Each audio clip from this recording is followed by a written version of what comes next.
Good evening. This is Akashwani and I am Nishad Kumar with the World News.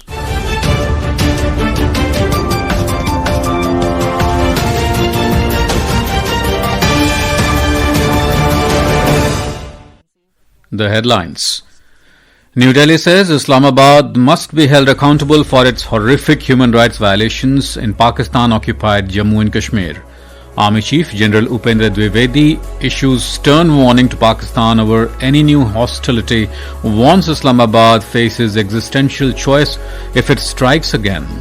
Death toll in Typhoon Bualoi in Vietnam rises to 51, and in World Para-Athletics Championships, Simran wins gold in the women's 100-meter T12 event. Nishad Kumar clinches gold in men's high jump T47 event.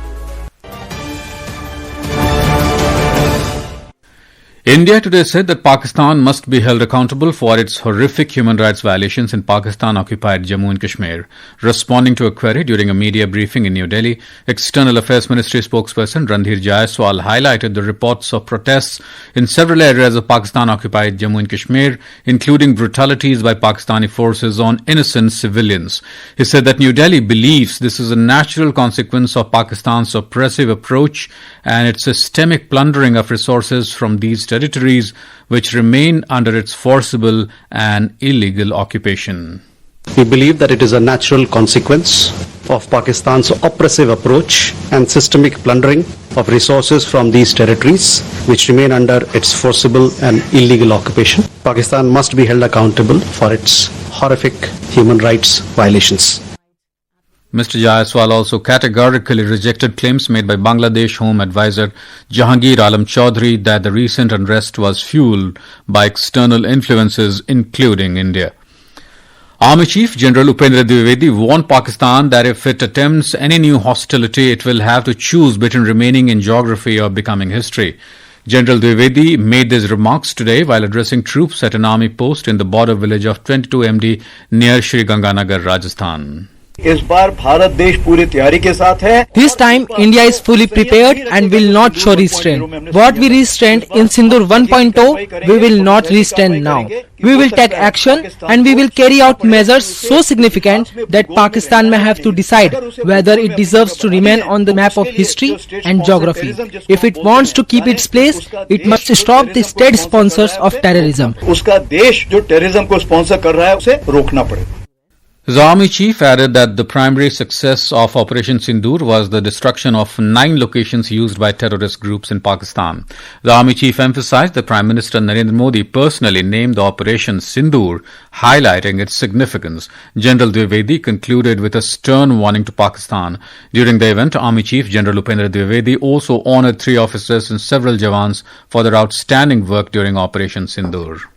Union Commerce and Industry Minister Piyush Goyal today met Prime Minister of Singapore Lawrence Wong and discussed on strengthening trade and investment linkages, enhancing cooperation in innovation and digital connectivity, and exploring new opportunities in sustainable development. Mr. Goyal is on a 3-day official visit to Singapore. The minister also held discussions with Deputy Prime Minister and Minister for Trade and Industry Gan Kim Yong and Singaporean Minister for Foreign Affairs Vivian Balakrishnan. During the meeting, Mr. Goyal reaffirmed commitment to further deepening industrial and trade cooperation between India and Singapore.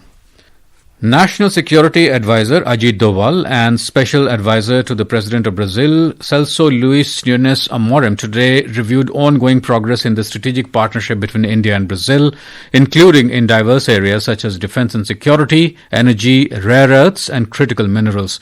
During the 6th India-Brazil Strategic Dialogue in New Delhi, Ambassador Amorim also discussed cooperation in multilateral fora such as the BRICS, IBSA, and the forthcoming COP30 to be hosted by Brazil in November. External Affairs Minister said in a statement that the dialogue was an opportunity to follow up on the issues identified under 5 pillars of cooperation during the visit of Prime Minister Narendra Modi to Brazil in July this year.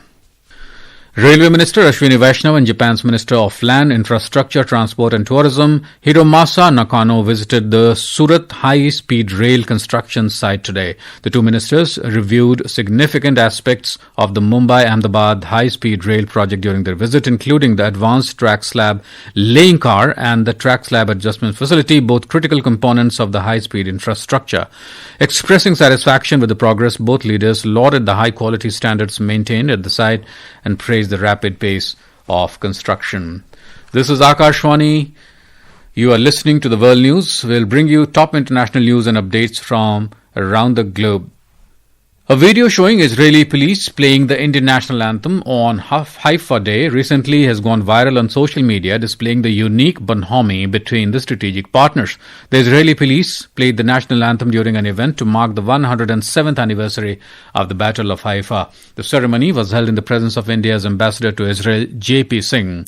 While sharing a video from the event on X, the Indian embassy in Israel wrote, "Proudly marked the 107th anniversary of the Battle of Haifa and honored the courage and heroism of the Indian soldiers, the cavalry of Jodhpur, Mysore and the former Hyderabad, who liberated Haifa in 1918. The United Security Council has approved travel ban exemptions for Amir Khan Muttaqi, the foreign minister of Afghanistan, to visit India from October 9 to 16. Under a Security Council resolution, certain individuals linked to the Taliban are subject to travel bans. However, the resolution allows the Council to grant exemptions for official duties or medical exemptions. This marks the first high-level visit by a Taliban leader to New Delhi since the group took power in Afghanistan in 2021. The death toll in Vietnam from Typhoon Bualoi has risen to 51. According to reports from the government's disaster management agency, heavy rains and flood also left 14 people missing and injured 164 others. Bualoi made landfall on Monday in northern central Vietnam, bringing huge sea swells, strong winds and heavy rains. The benchmark domestic equity indices, Sensex and Nifty, opened on a negative note and traded range-bound for most of the session, but the indices surged during the last hour of trade to close over 0.2% higher. We have a report. The Sensex gained 224 points to close at 81,207, while Nifty added 58 points to settle at 24,894. The broader market indices at the Bombay Stock Exchange closed in a positive zone. The mid-cap index increased almost 0.8% and the small-cap index added 1.1%. In the forex market, the rupee today depreciated by 9 paise to close at 88 rupees and 78 paise against the US dollar. Niharika Bhuvania, Akashwani News.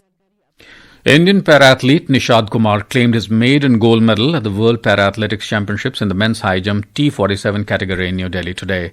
Nishad cleared an impressive height of 2.14 meters in his first attempt, surpassing his previous best of 2.09 meter, which he had set at the previous edition of the championships in Paris in 2023. In sprint, Simran Sharma delivered a historic performance in the women's 100-meter T12 sprint, winning gold with a new personal best of 11.95 seconds. Nishad and Simran's gold medals marked India's 5th and 6th triumphs at the World Para-Athletics Championships. Indian weightlifter Mirabai Chanu clinched a silver medal in the 48 kg division at the World Weightlifting Championships 2025 in Førde, Norway. She achieved a total lift of 199 kg in the competition. And in cricket, India are in a commanding position as they scored 448 runs for 5 wickets in the first innings at stumps on the second day of the opening test of the two-match series against West Indies in Ahmedabad. Centuries from Dhruv Jurel, Ravindra Jadeja and KL Rahul helped the Indian team take a massive 286-run lead over the West Indies. Jadeja on 104 and Washington Sundar on 9 were at crease when stumps were drawn this evening. Jurel scored 125 while Rahul scored 100. The hosts today resumed their first innings with yesterday's score of 121 for 2 wickets. Earlier, West Indies were bowled out for 162 in their first innings yesterday. And now, before we close, here are the highlights of the bulletin. New Delhi says Islamabad must be held accountable for its horrific human rights violations in Pakistan-occupied Jammu and Kashmir. Army Chief General Upendra Dwivedi issues stern warning to Pakistan over any new hostility, warns Islamabad faces existential choice if it strikes again. Death toll in Typhoon Bualoi in Vietnam rises to 51, and in World Para-Athletic Championships, Simran wins gold in women's 100-meter T12 event. Nishad Kumar clinches gold in the men's high jump T47 event. And that concludes tonight's World News Bulletin. For more updates, stay tuned to Akashwani, Good night.